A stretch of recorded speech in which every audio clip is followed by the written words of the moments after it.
I mean, I feel like it should probably also charge over time as well. They have just shut down all systems. I'm sending life support capsules your So yeah, way. again, I think this is largely going to depend on our tile RNG.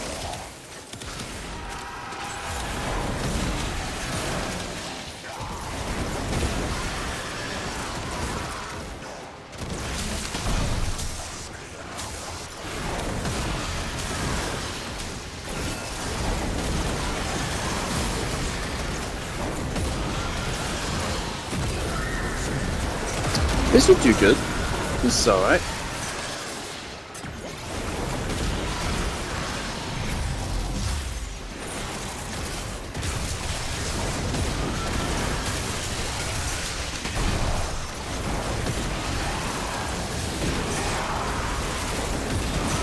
Alright, we already have 92 kills, which is actually pretty damn good.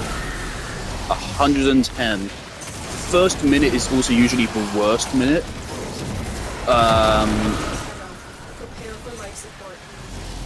Holy shit. Okay, so a casual 150 kills in the first minute. That's pretty fucking crazy. Not a lot of frames can pull that off. That is pretty fucking crazy, and obviously it's only going to get better as our power strength goes up. And it's not the best tile for them. It's not the worst, definitely far from the worst, but it's not the best either. Activating it will buy you more time. I think a lot of it is going to be knowing where and when to place your four. If you use it suboptimally, then you lose out a lot. Right here, like in our second minute, we've only gotten another 70 kills. Right? So it varies up quite wildly.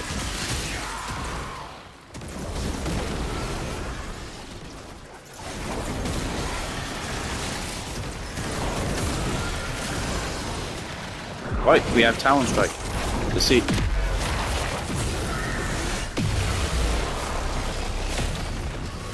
And there you go, it's gone. You really only get like a second to use it.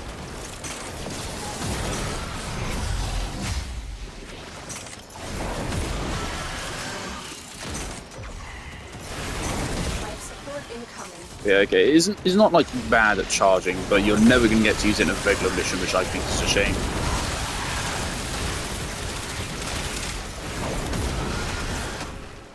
Yeah, so now you can see our kill rate slowing down a little bit. But it's kind of just in the nature of this frame. See, he kind of locks down areas so fucking hard that just nothing exists there anymore, right? So actually, I think he supports a more active playstyle. We should not stay put in one room. Capsule is now available.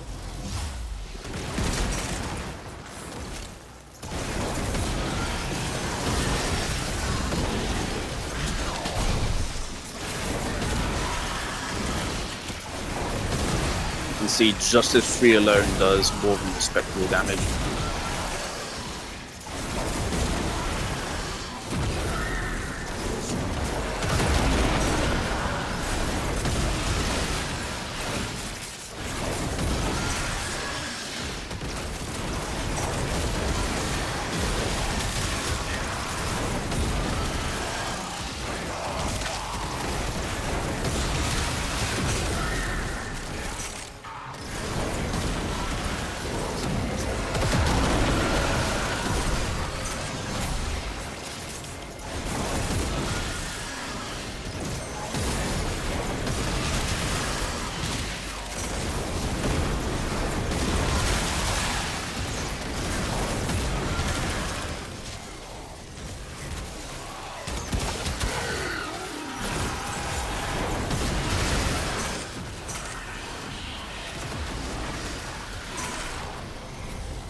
Unfortunately, using this, I think, quite frankly, lowers our KPM. I sure don't really think this is particularly worth using. The animation is so long. But it's cool, I guess. When you are ready, go to extraction. Alright, 5-minute check. 731 kills. That's a pretty good KPM. That's pretty good. Obviously, like 100 is a benchmark.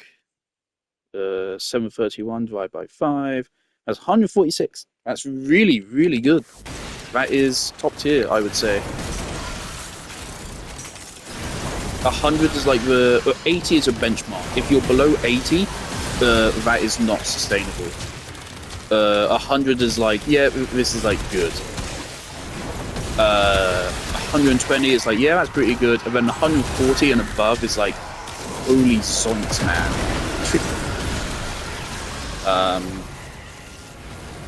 But 140 is like top tier, and there's very few situations where you can get above like 150 KPM ever, just because of like enemy spawn rates and stuff.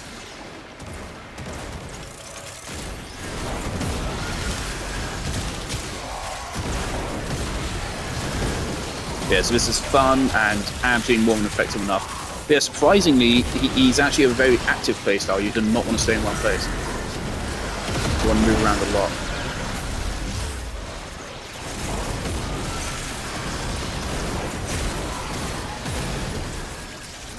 B is effectively unkillable.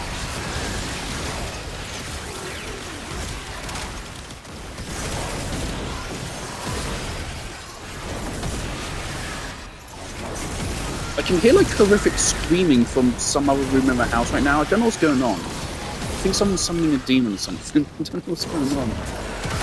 Maybe someone's watching a horror movie or something. What the fuck is that? And it suddenly also smells like chocolate. What the fuck is happening? Am I getting gassed?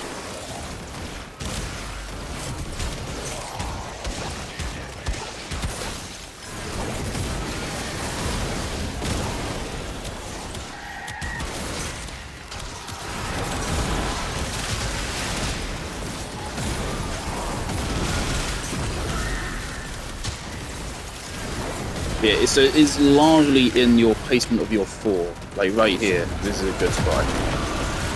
And everything's gone.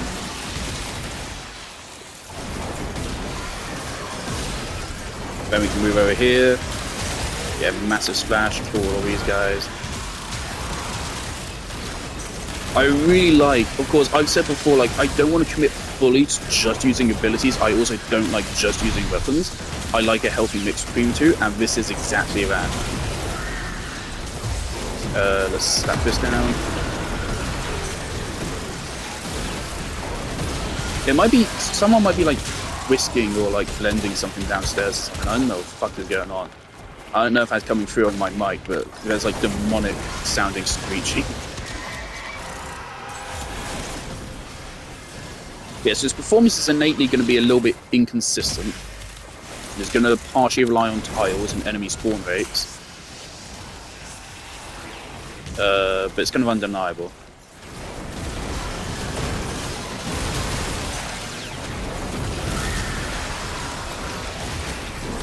Uh-oh.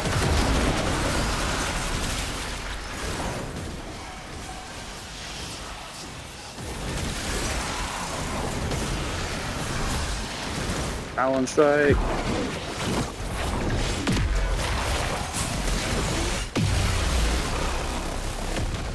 Bullshit.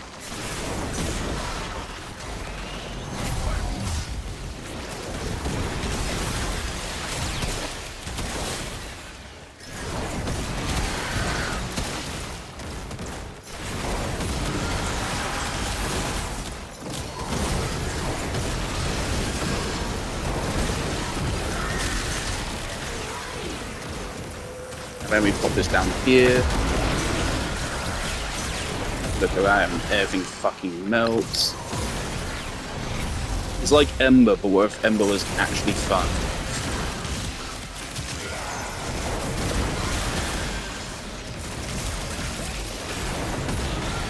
Definitely feels like I'm seeing more focus pickups than usual. I don't feel like I'd usually be seeing as many. We'll see our 10-minute KPM here. I anticipate it will probably have gone down to like 120. Just because, yeah, this is inconsistent. Now the enemies are like really spread out for some reason.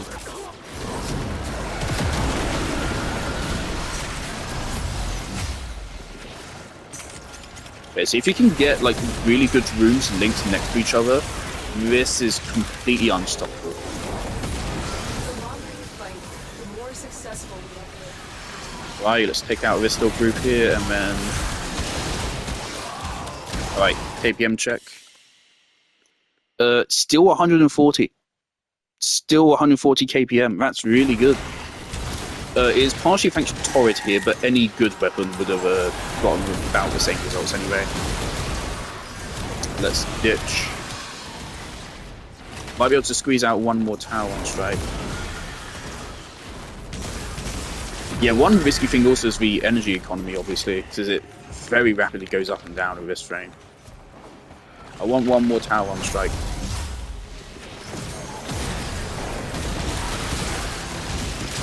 Go off, find those marks and get rid of them.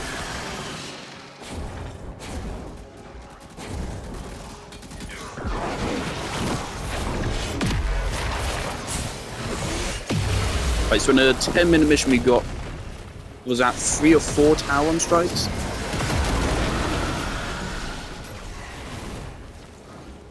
Bear in mind, I'm running a setup to get tower strikes as frequently as possible.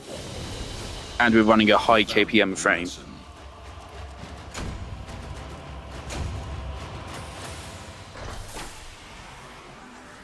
But there we go. I'm happy with that.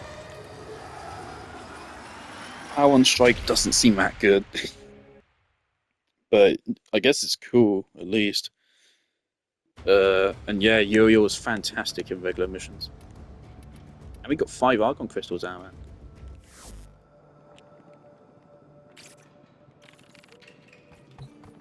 Actually, let me really quick. Here's the build. Very simple. Always build. Grimoire build. There we go.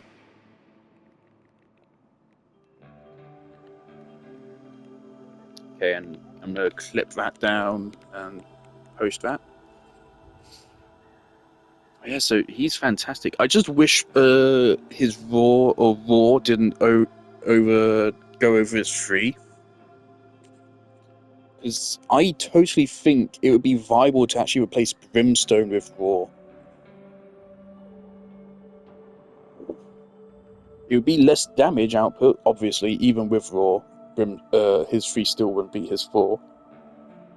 But it'd be close enough, I think, and obviously you then have complete freedom.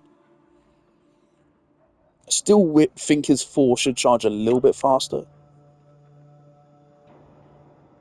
But I just feel like the fact it needs to charge, like as good as that performance was, there is a little silly guy named Gauss. There's a silly guy named Gauss, and what Gauss can do is the same thing, but even better. And Gauss doesn't really need to charge it. He's way stronger if you do charge it, but you can nuke with Gauss without having to charge. And that's a bigger fucking explosion range. That's because you can build Gauss with a lot more range than you can build Uriel. This build right here is basically just a better version of what we just played with. Because Thermal Sunder is fucking insane. It's actually been ages since I played Gauss.